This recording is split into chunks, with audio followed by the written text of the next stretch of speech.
You're going to die. Everything you've ever built, every person you've loved, every achievement you're proud of, all of it will dissolve into nothing. And somewhere deep down, you already know this. You feel it in the 3 a.m. silence when the distractions finally stop. That hollow echo, that question you're terrified to ask. If you're brave enough to sit with that feeling for the next 40 minutes, don't go anywhere. This isn't going to comfort you, but it might set you free. Let's start with something Nietzsche understood that most people spend their entire lives avoiding. Meaning isn't something you find. It was never hiding under a rock, waiting for you to discover it. There is no cosmic purpose stamped on your birth certificate, no divine plan, no grand narrative where you're the hero, and the moment you truly grasp this, the moment you stop pretending otherwise, everything changes. Most philosophy courses will teach you about Nietzsche's madman running through the marketplace, screaming that God is dead. They'll explain it as a historical observation about the decline of religion in Europe. But that's the sanitized version, the one that doesn't make you uncomfortable at faculty dinners. What they won't tell you is what Nietzsche really meant. We killed God, and we have no idea what we've done. We've removed the foundation of meaning itself, and we're still acting like the building is standing. Think about it. For thousands of years, humans had a ready-made answer to the question of meaning. God gave it to you. Your suffering had purpose. Your existence was part of a cosmic drama. Even your failures were meaningful because they were tests, lessons, stepping stones towards salvation. The universe cared about you. And then we pulled that thread. We applied reason, science, skepticism. We discovered that the universe is indifferent, brutally, completely indifferent. But here's where it gets interesting. Here's where Nietzsche separates himself from every other philosopher who looked into that abyss. He didn't flinch. He didn't try to rebuild God with new materials. He didn't create some secular religion to replace the old one. He looked at the meaninglessness and said, "Good. Finally. Now we can begin." You want to know what that feels like? Imagine you've been living in a house your entire life. It's cramped, the walls are closing in, but it's familiar. Then one day someone tells you there are no walls. There never were. You were free to leave at any moment, but you believed in the walls so completely that you never even tried. That's the death of God. That's the recognition of meaninglessness. It's not a prison. It's liberation disguised as horror. Now I know what you're thinking. If nothing means anything, why do anything? Why get out of bed? Why not just give up? And that's exactly the trap. That's the comfortable despair that Nietzsche warned about. He called it passive nihilism, the belief that because there's no inherent meaning, we should just surrender, coast through life, distract ourselves until we die. It's the philosophy of Netflix binges and scrolling through feeds at 2 a.m. It's easier than the alternative, because the alternative is terrifying. The alternative is what Nietzsche called active nihilism. It's recognizing that meaning is dead and then creating it yourself, not discovering it, creating it, from nothing, with no guarantees, no cosmic validation, no reassurance that you're doing it right. You become the author of your own values in a universe that doesn't care whether you write a masterpiece or scribble nonsense.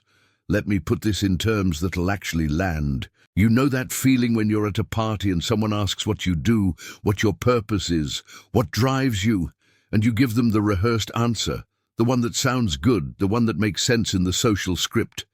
But inside, there's that voice whispering, "I have no idea, I'm just improvising, I'm making this up as I go." That voice, that's the truth, the only truth. Everyone is improvising. The difference is most people never admit it, even to themselves. Nietzsche knew this. He knew that we're all performing meaning, pretending there's a script when we're actually just terrified improvisers, hoping nobody notices. And he said, stop pretending. Embrace it. You're free to write whatever comes next. The terror you feel isn't a bug, it's a feature. It's the vertigo of absolute freedom. But freedom is heavy. That's what nobody tells you. When every choice is yours, when there's no external authority to blame, no fate to surrender to, when you're standing at the edge of infinite possibility, that's not exhilarating. Not at first. At first, it's crushing. Because now, everything that happens is on you. Your mediocrity, your failures, your wasted potential. You can't blame God or society or your circumstances. You chose this. You're choosing this right now. Nietzsche called this the weight of eternal recurrence. Imagine living your exact life, with all its pain and boredom and disappointment, over and over again, infinitely. Would you say yes to that? Could you? Most people would recoil in horror, and that horror tells you everything you need to know about how you're living. If the thought of repeating your life makes you want to scream, you're not living a life worth living. You're enduring it. And here's the uncomfortable part. You know this already.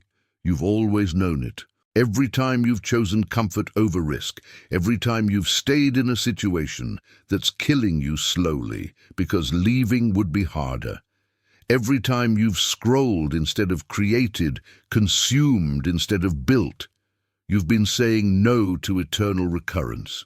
You've been saying, I don't want this life, not really. I'm just afraid of the alternative. Nietzsche understood that most human beings are sleepwalkers. We're biologically alive, but existentially dead. We follow paths laid out by others, pursue goals we never questioned, define success by metrics we didn't choose. We mistake motion for direction, busyness for purpose, distraction for fulfillment. And when we're forced to sit still, when the noise finally stops, we feel that yawning emptiness and we panic. We reach for our phones, our substances, our relationships, anything to avoid that silence. But that silence? That's where the truth lives. That emptiness isn't something to fill. It's something to sit with, to listen to. Because in that void, when you stop running, you finally hear the question that matters. What do you actually want? Not what your parents want. Not what society says you should want.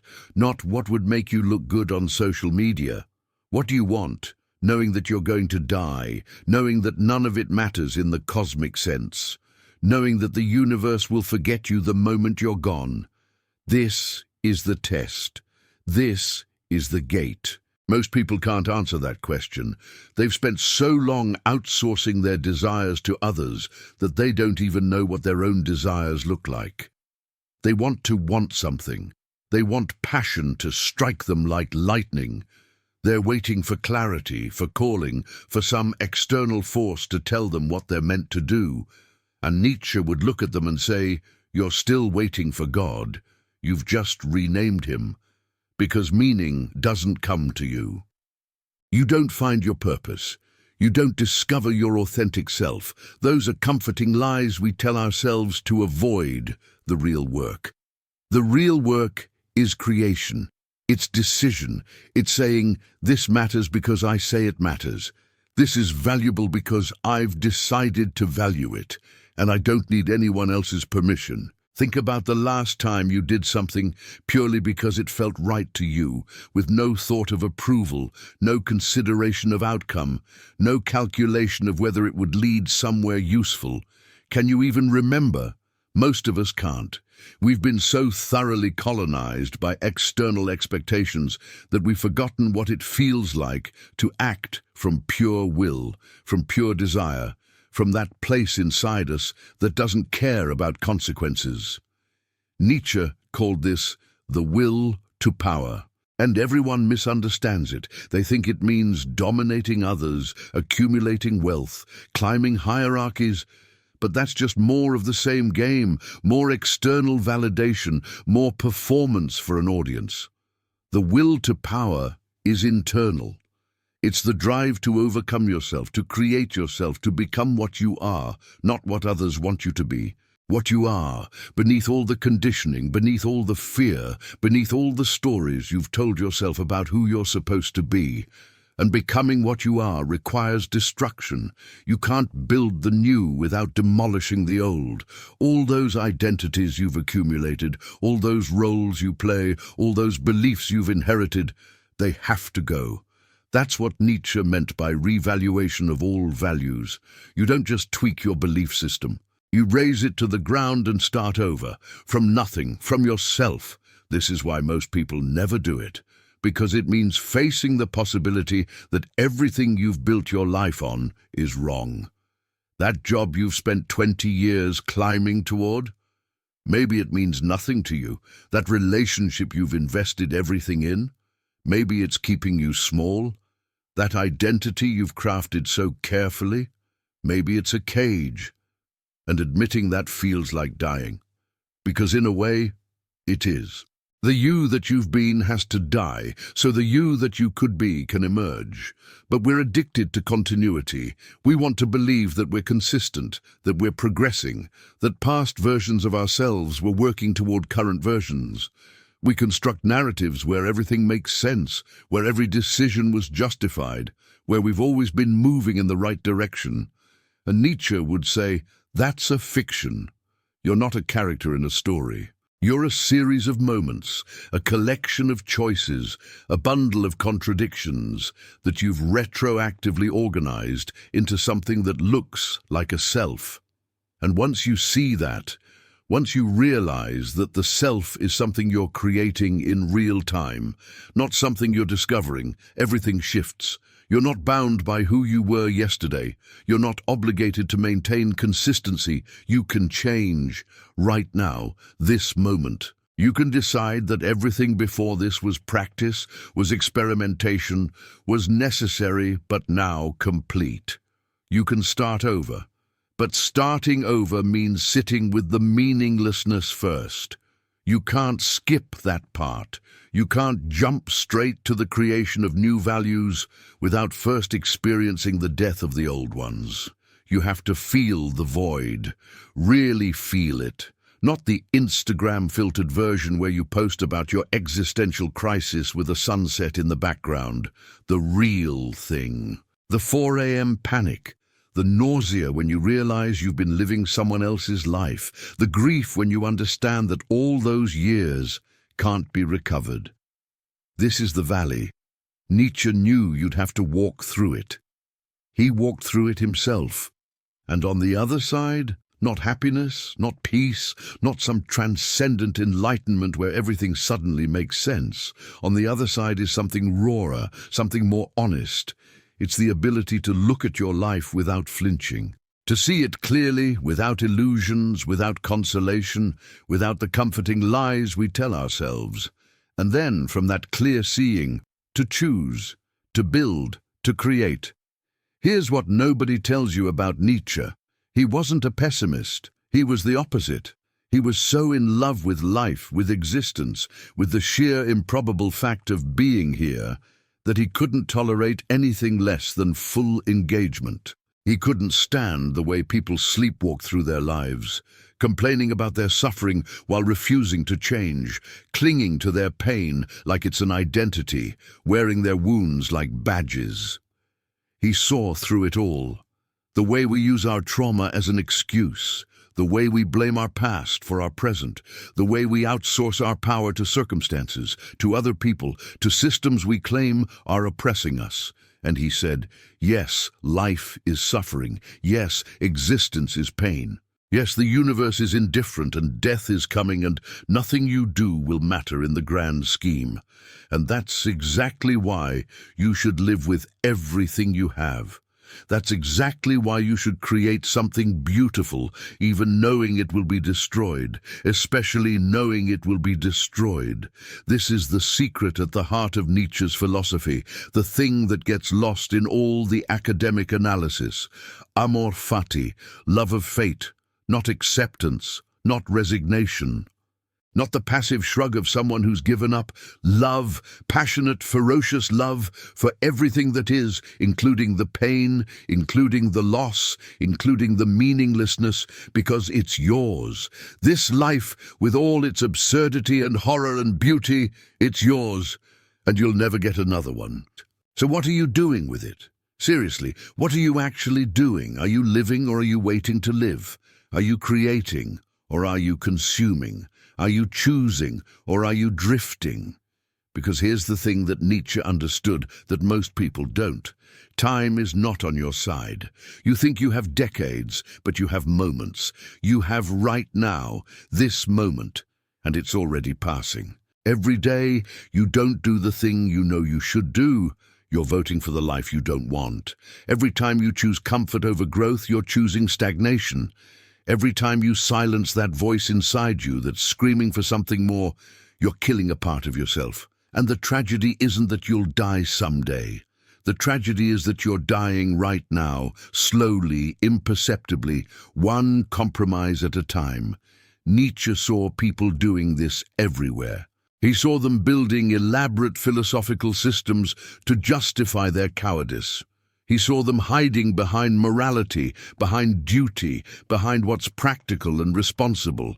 He saw them turning their weakness into a virtue, their fear into wisdom, their paralysis into prudence.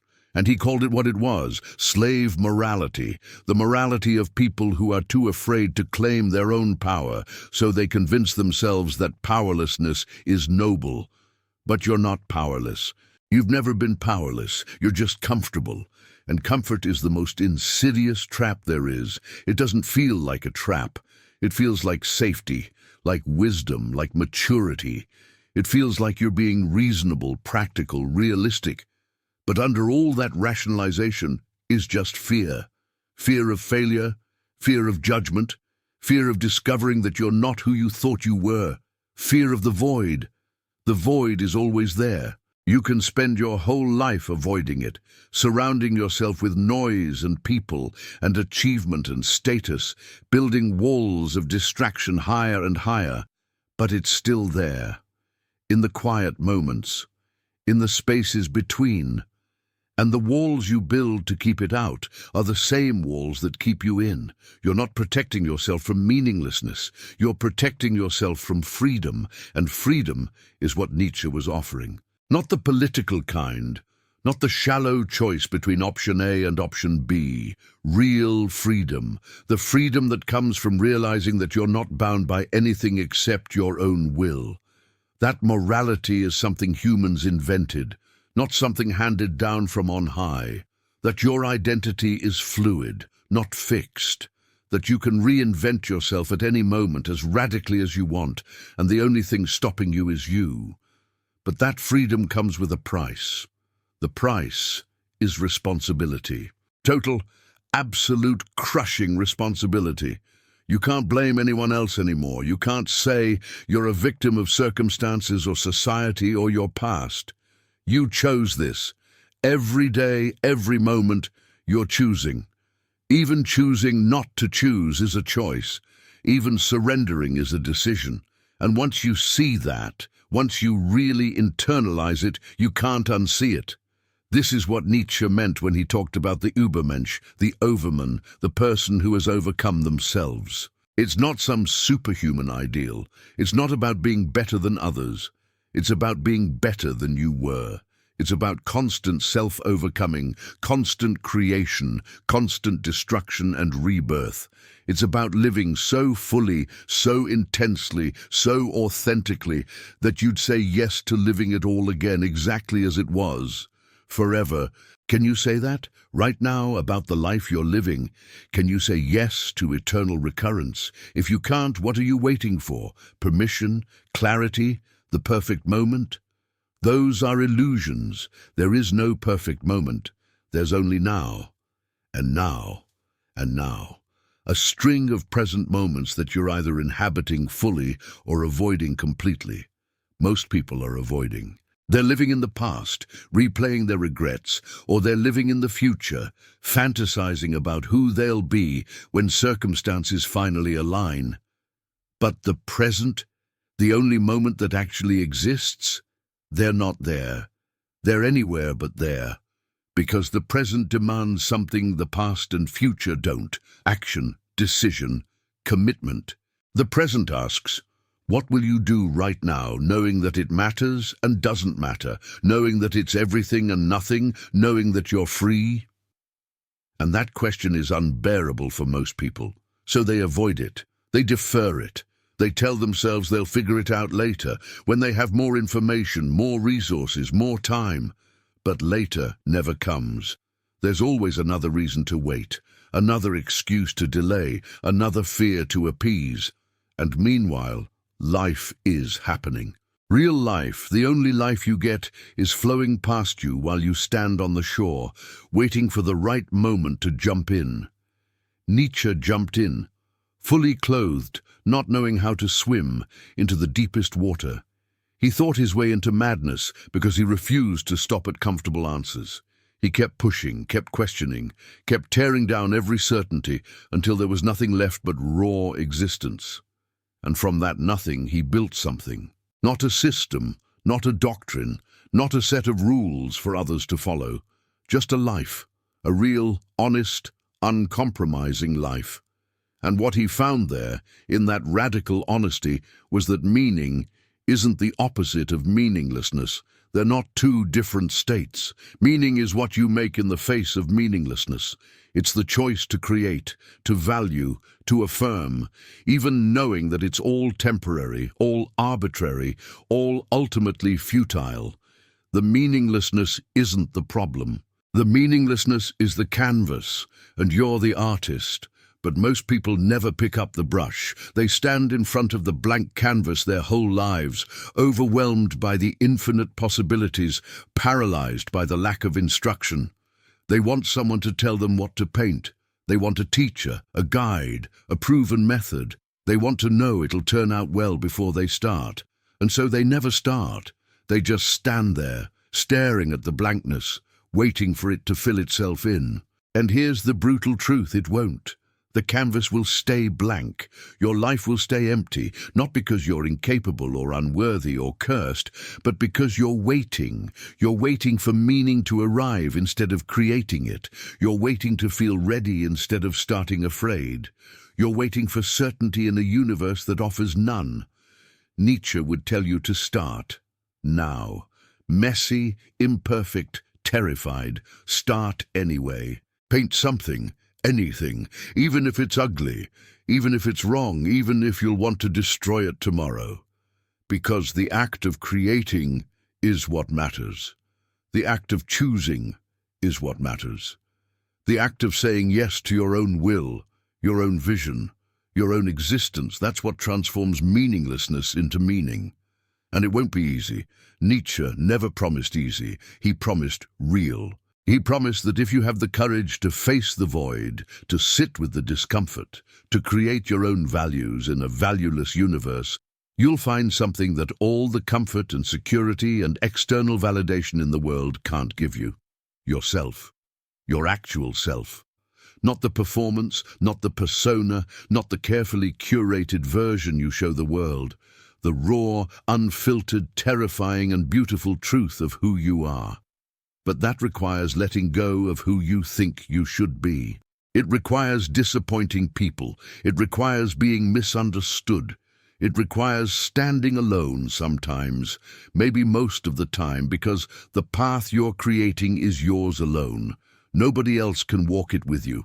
Nobody else can tell you if you're going the right way. Because there is no right way, there's only your way, and you have to be willing to trust that, even when everything in you is screaming that you're making a mistake. Maybe you are making a mistake. Probably you are. So what? Mistakes are just data. They're information about what doesn't work, what doesn't fit, what doesn't serve you. And in a meaningless universe, there's no cosmic record of your failures. There's no final judgment. There's just you, learning, growing, becoming. Or not. That's always an option too. You can stay small. You can stay safe. You can live the life that's been laid out for you and never ask if there was another way. But you'll know. Deep down, in that place you can't lie to, you'll know. You'll know you chose comfort over truth. You'll know you chose fear over freedom. You'll know you had one life, one chance, one brief moment of consciousness in an infinite universe, and you spent it playing it safe, and maybe that's fine. Maybe that's enough. But if you're watching this, if you've made it this far, I don't think it is. I think you know there's more.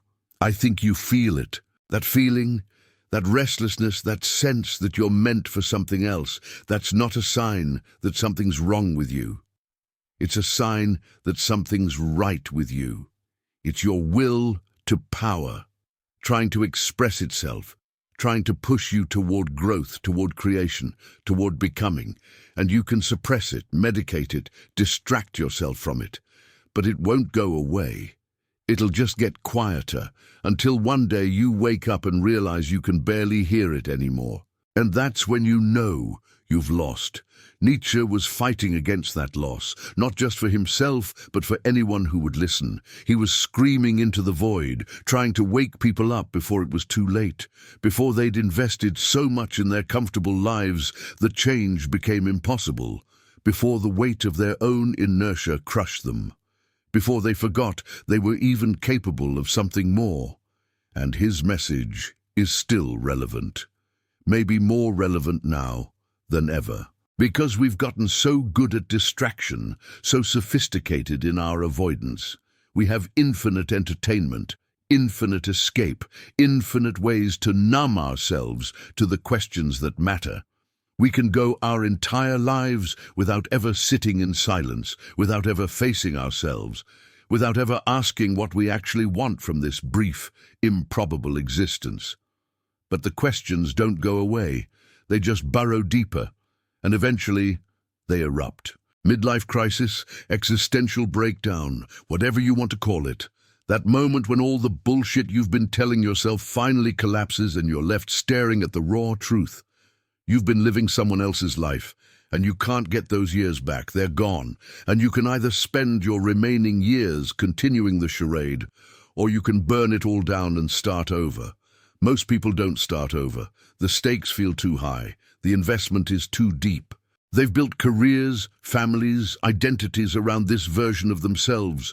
Walking away from all that feels impossible. So they don't. They stay, they endure. They convince themselves it's fine, and maybe it is fine. Maybe fine is enough. But Nietzsche would look at you and ask, do you want fine, or do you want alive? Because here's what he understood. You can be breathing and still be dead. You can be functional and still be hollow. You can be successful by every external metric and still be living in absolute poverty of spirit. And the worst part is, nobody will know. Not even you, if you're good enough at lying to yourself. You'll perform normalcy so convincingly that you'll forget it's a performance, until you can't anymore, until something breaks, until the mask slips and you catch a glimpse of what's underneath, and it's either empty or it's screaming. There's no middle ground. You're either engaged with your actual existence or you're not. You're either creating meaning or you're consuming meaning that someone else created. You're either alive or you're just not dead yet. Nietzsche chose alive, ferociously, completely, destructively alive. He burned himself out by 55. He went mad. He destroyed his health, his relationships, his career. And you know what? He'd do it again, because he lived. Actually lived. He didn't hold anything back. He didn't play it safe. He didn't compromise his vision for comfort or acceptance or longevity. He bet everything on his own genius, his own insight, his own will. And he lost, by conventional standards. But he won something more valuable. He became himself. Can you say that? Are you becoming yourself, or are you becoming what you think you're supposed to be? Are you following your own path or walking the trail that's already been cleared? Are you creating or consuming, building or maintaining, expanding or contracting? These aren't rhetorical questions. Answer them right now, out loud if you have to. Because if you can't answer them if you don't know, that's the answer. You're drifting, you're on autopilot, you're alive but not living. And every day that passes in that state is a day you can't get back. So here's what Nietzsche would tell you. If he were here, if he could cut through all the noise and speak directly to that part of you that knows the truth, stop waiting, stop preparing, stop gathering information and seeking advice and looking for signs. You have enough. You know enough. You are enough, not to guarantee success, not to ensure a happy ending, but to start, to choose, to create. Create your own meaning in a meaningless universe. Build your own values in a world without inherent value. Become who you are, not who others want you to be. And do it now. Not tomorrow. Not when circumstances are better. Now. Because this moment is all you have. This moment is all anyone has, and you can either use it or lose it. The meaninglessness isn't your enemy, it's your freedom. The void isn't something to fear, it's something to fill. With your choices, your creations, your will. And yes, it will all be destroyed eventually. Yes, you will die and be forgotten. Yes, the universe doesn't care. But you care. Or you could, if you chose to, if you stopped numbing yourself long enough to feel anything real. That's what Nietzsche knew. That's what nobody teaches. Meaninglessness isn't the end of the story. It's the beginning. It's the blank page before you write, the silence before you speak, the void before you create. And what you make of it, what you choose to build in the face of nothing, that's your life. That's your legacy, not to the world, to yourself. So what will it be? Will you keep pretending, keep performing, keep waiting for permission to live? Or will you do the hardest thing a human being can do? Take responsibility for your own existence. Create your own meaning. Become what you are. The choice is yours. It always has been. And that's the most terrifying, most liberating truth there is.